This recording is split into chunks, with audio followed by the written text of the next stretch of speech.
Hello and welcome to Walk the Talk. I am Shekhar Gupta in Velangiri Hills, in fact foothills on the outskirts of Coimbatore. And my guest today, somebody who sometimes is described as a monk on a motorcycle, but today, the monk in a Land Rover. No.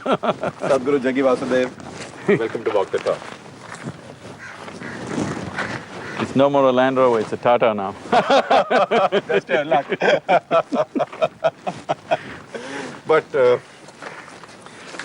But you are an unusual mystic. In fact, you describe yourself as an unusual mystic.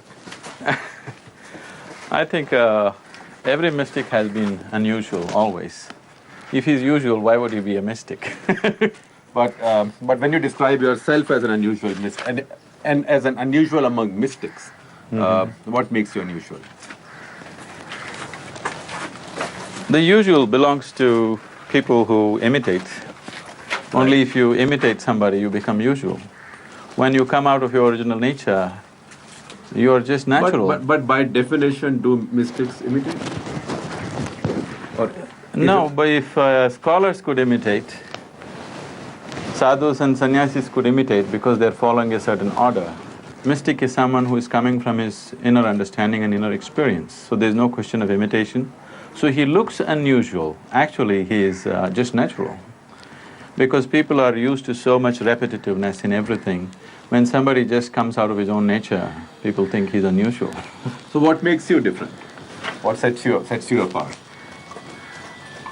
The only thing… see, I don't come from any scholarship. I have not read the Vedas or the Upanishads. I must confess, I have not even read the Gita. The only thing… not a confession many in your business want to make. I mean, I'm not guaranteeing everybody in your business has read them, but they all claim they have.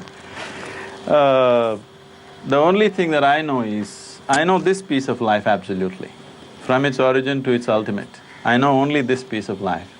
If you know this piece of life absolutely, you almost know everything that's worth knowing, because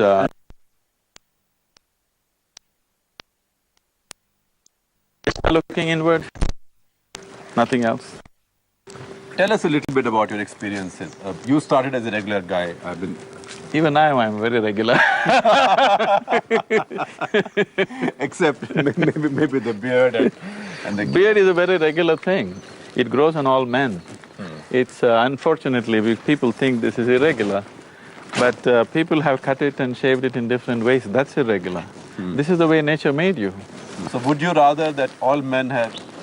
No, this is not a prescription. I was just joking with you. This is not a prescription that… I'm not trying to make a fashion statement or something. All I'm saying is, when you make your system very sensitive, when you make your system work at its peak, then everything matters. Even the smallest disturbance to the system makes a difference. It's like you're driving your Maruti to the office, it doesn't matter in what condition it is. You want to be on the F1 track, now you have to keep your machine in a different way. So if you want to explore other dimensions of life… That's interesting. How do you… what do you mean by… The implication is that you have yourself, your mind and body on the F1 track. Yes. F1 track of what, and what does it mean to be there? See, if you can use this system just as a biological entity, just for eating, sleeping, reproducing and dying one day. Or you could use this system as a ladder to the divine, in the sense, you can use this system as a stepping stone to go beyond. So if you're using this system to explore dimensions beyond your present level of experience, then you have to keep it in a certain way. Then how you eat, how you sit, how you stand, how you breathe, everything becomes relevant to you. The whole system of yoga is based on this. Why so much significance is being given? And then why are you on F1 track? we in the rat race should be on F1 track. You are cool, you're a realized master. Don't you think F1 is cool? You have no issues in life. You've sorted it out. And you're helping people like us sort it out. See, there's nothing to be… there's nothing to sort out in life. It is the mess is created by you, so you have to sort out. I am not teaching people how to sort out their lives. Right. I'm teaching people how not to mess it. So tell us a little bit about your early days. Early days… see, when I was… one thing about me was, since I was 3, 4 months of age, I'm talking about a young infant.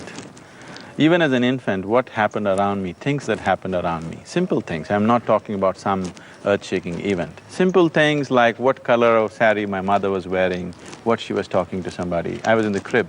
I remember all that even today. So my memory was such that somehow it set me apart because I carried information which other children wouldn't probably. Right.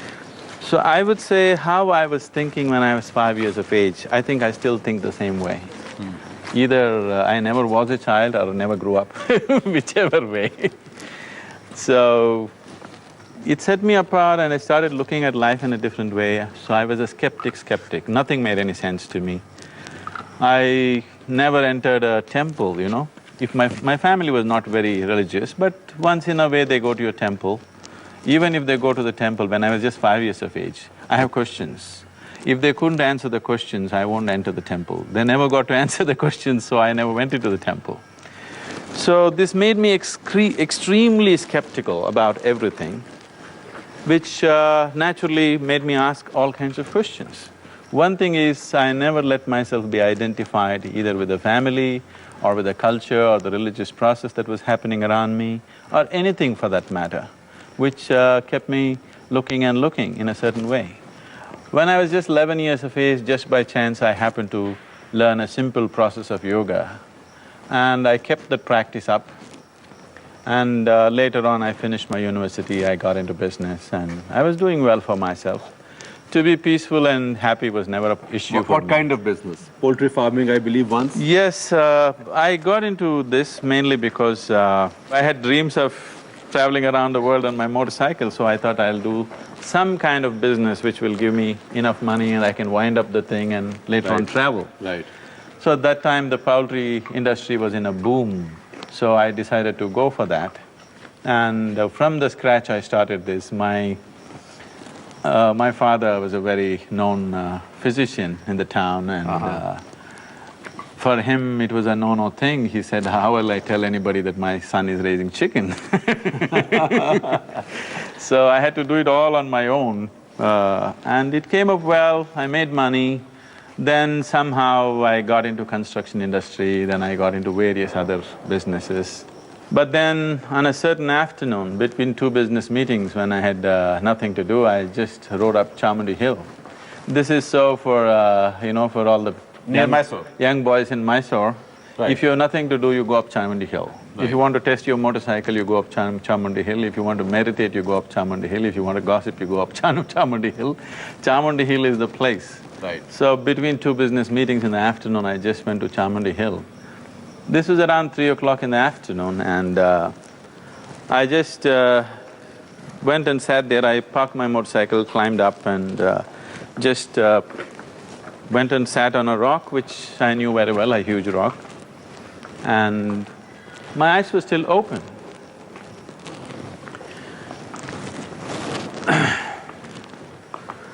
My eyes were still open and till that moment, I always thought this is me. Right. Suddenly I did not know which is me and which is not me. What was me was just all over the place.